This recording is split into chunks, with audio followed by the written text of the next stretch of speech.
നമ്മുടെ ക്ഷേമത്തിലൊക്കെ ഒരുപാട് തൊഴിലാളികൾ ഉണ്ടാവും. അവരൊന്നിപ്പോൾ മുസ്ലിം ലീഗ് ആയിക്കൊള്ളുന്നില്ല, ആണോ? പല വിഭാഗത്തിൽപ്പെട്ട ആൾക്കാരുണ്ടാവും. അവരെ സഹായം നമുക്ക് കിട്ടണം. പഞ്ചായത്ത് തെരഞ്ഞെടുപ്പിലൊക്കെ ഒരു വോട്ട് 2 വോട്ടിനായിരിക്കും പലപ്പോഴും നമ്മുടെ സ്ഥാനാർത്ഥികൾ പരാജയപ്പെടുക. അവിടെയാണ് ക്ഷേമനിധിയിൽ അംഗങ്ങളായ മറ്റ് വിഭാഗം തൊഴിലാളികളെ പിന്തുണ നമ്മൾ ആർജിക്കേണ്ടത്. അവരോട് കേരളത്തിന്റെ പൊതുവായ രാഷ്ട്രീയം പറഞ്ഞു കൊടുക്കണം. കേരളത്തിൽ മാത്രമല്ല, ഇവിടെ സൂചിപ്പിച്ച പോലെ നമ്മുടെ നാട്ടിലും ലോകത്തുമൊക്കെ ഉയർന്നുകൊണ്ടിരിക്കുന്ന സവിശേഷമായ രാഷ്ട്രീയ സാഹചര്യങ്ങളെ കുറിച്ച് നമ്മൾ അവരോട് സംസാരിക്കണം. കേവലം നമ്മുടെ ആവശ്യങ്ങൾ മാത്രമല്ല, ഈ നാടിന്റെ കുറെ ആവശ്യങ്ങളുണ്ട്, നാടിന്റെ കുറെ പ്രശ്നങ്ങളുണ്ട്. ആ പ്രശ്നങ്ങളൊക്കെ തന്നെ ഉയർത്തി കാണിക്കുകയും അതിനെതിരായി രംഗത്ത് നിൽക്കുകയും ചെയ്യുന്ന ഒരു സംഘടനയായി നമുക്ക് ഇനിയും അതിവേഗം മാറേണ്ടതുണ്ട്. രാജ്യത്ത് നടക്കുന്ന ഒരുപാട് സംഭവങ്ങളൊക്കെ നിങ്ങൾക്ക് ശ്രദ്ധയിൽപ്പെടുന്നുണ്ടാവും. ഇപ്പൊ 2-3 ദിവസമായിട്ട് നാട്ടിൽ ചർച്ച ചെയ്യുന്നൊരു ഏറ്റവും പ്രധാനപ്പെട്ട കാര്യം എന്താ? ക്രിസ്ത്യൻ കന്യാസ്ത്രീകളെ ഹിന്ദു വർഗീയവാദികൾ പിടികൂടി അവരെ നിർബന്ധിത മതപരിവർത്തനത്തിന് പ്രേരിപ്പിച്ചു എന്ന പേരിൽ 2 കന്യാസ്ത്രീകളൊക്കെ ജയിലിലാണ്.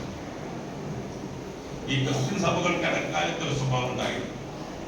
ഇടക്കാലത്തൊരു സ്വഭാവം എന്ന് വെച്ചാൽ BJP ആണ് അവരെ രക്ഷ എന്ന് തോന്നിയ ആൾക്കാരാണ്. അടിക്കടി കിട്ടിക്കൊണ്ടിരിക്കുമ്പോ അവർക്ക് നല്ലവണ്ണം ബോധ്യപ്പെടുന്നുണ്ട് BJP ഞങ്ങളുടെ ശത്രുവാണ്. BJP ഇന്ത്യയിലെ മതന്യൂനപക്ഷങ്ങളുടെ ശത്രുവാണ്. മുസ്ലിങ്ങൾക്കെതിരായി ചെയ്യുന്നതിനൊരു കയ്യും കണക്കുമില്ല. എന്ന് വെച്ചാൽ അവർക്ക് മതേതരത്വത്തിൽ ലെവലേശം വിശ്വാസമില്ലാത്തവരാണ്. നമ്മുടെ ഭരണഘടന തന്നെ മാറണം എന്ന് ആഗ്രഹിക്കുന്നവരാണ്.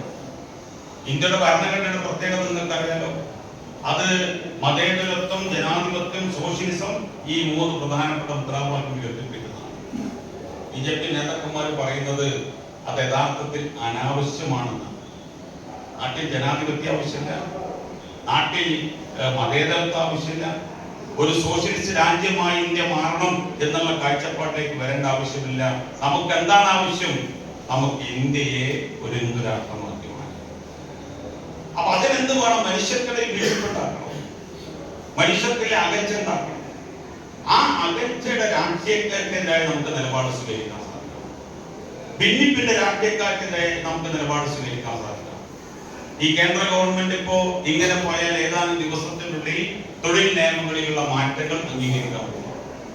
ആ മാറ്റങ്ങൾ അംഗീകരിച്ചു കഴിഞ്ഞാൽ അപ്പൊ ഡിസൈബോടെ പറഞ്ഞ മാതിരി കേരളത്തിലെ കർഷക തൊഴിലാളികളൊന്നും ബാധിക്കാൻ പോകുന്നില്ല. പക്ഷെ വടക്കേ ഇന്ത്യയിലെ കർഷക തൊഴിലാളി ബാധിക്കാൻ പോകും. കാരണം എന്താ വെച്ചാൽ കൃഷി എന്ന് പറയുന്നത് സാധാരണ കൃഷിക്കാർ ചെയ്തതിന് പകരം